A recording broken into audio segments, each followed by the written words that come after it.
रामकृष्ण हरी मंडळी, आज आपण थंडी स्पेशल कडधान्याचे मोड आलेले कडधान्य बघू आणि ती रेसिपी बनवायची आपल्याला.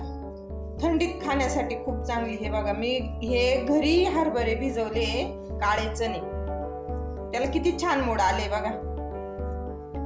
आपण त्याचा नाश्ता बनवणार आहे आज. आणि इकडे ही मटकी, मूग आणि मठ छान भिजवून ते बांधून ठेवले. किती छान मोड आले बघा दोघांना. थंडीमध्ये हे कडधान्य खाणे अगदी छान असतं. पौष्टिक, प्रोटीन, प्रथिने सर्व काही भेटते. आणि हे काळे चणे, त्याला किती छान मोड आले बघा. आपण त्याचे आज नाश्त्यासाठी बनवू. बघा, आपली मोरी आपली तडतडली छान. टाकू आपण आता जिरे. हा आला आपला हिंग. मी कांदा टोमॅटो चिरून ठेवलाय बघा. हा कांदा टाकलाय. कांदा आणि टोमॅटो कमी गॅसवर फ्राय करून घेऊ आपण.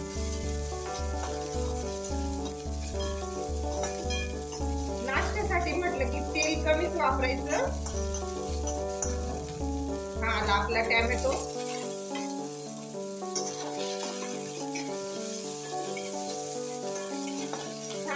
तांबट तर बनवून घेऊ कांदा टोमॅटो. आणि तुम्हाला मी आज एक ट्रिक सांगते.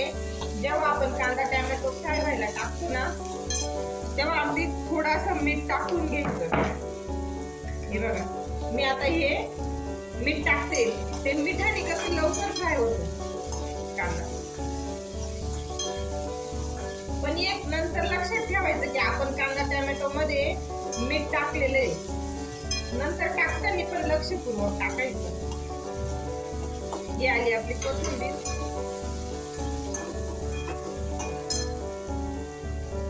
आणि मी हे काळे चणे बघा धुवून स्वच्छ धुतले होते 2 पाण्याने. ते टाकते आता. अगदी छान असे कमी गॅसवर फ्राय करून घेऊ.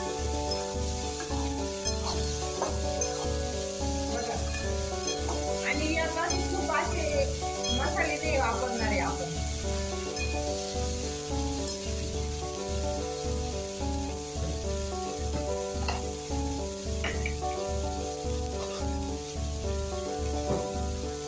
हे आले आपली धना पावडर.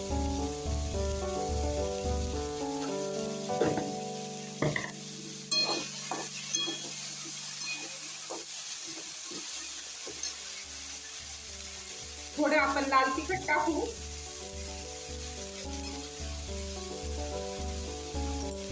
माझ्याकडे मॅगी मसाला आहे. आपण कोणताही एक मसाला वापरू शकतो.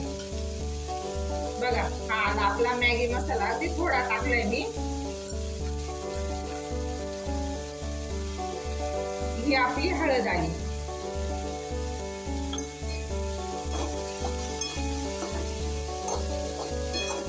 रेसिपी बनवली आणि खाल्ली ना, इतकी छान थंडी स्पेशल रेसिपी आहे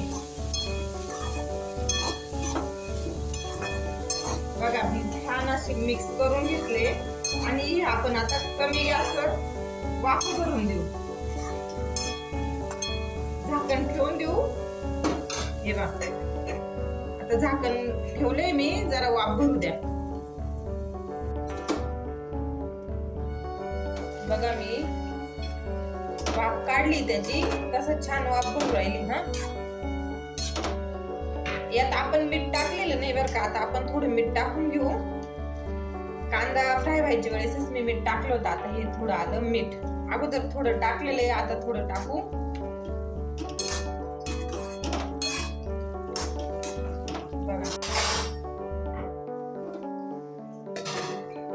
बघा, झाले आपले काळे चणे. ते होईपर्यंत मी अगदी छान असा कांदा, कोथिंबीर, लिंबू चिरून घेतले. मी आता प्लेट बनवते खायला आपल्याला नाश्त्याला.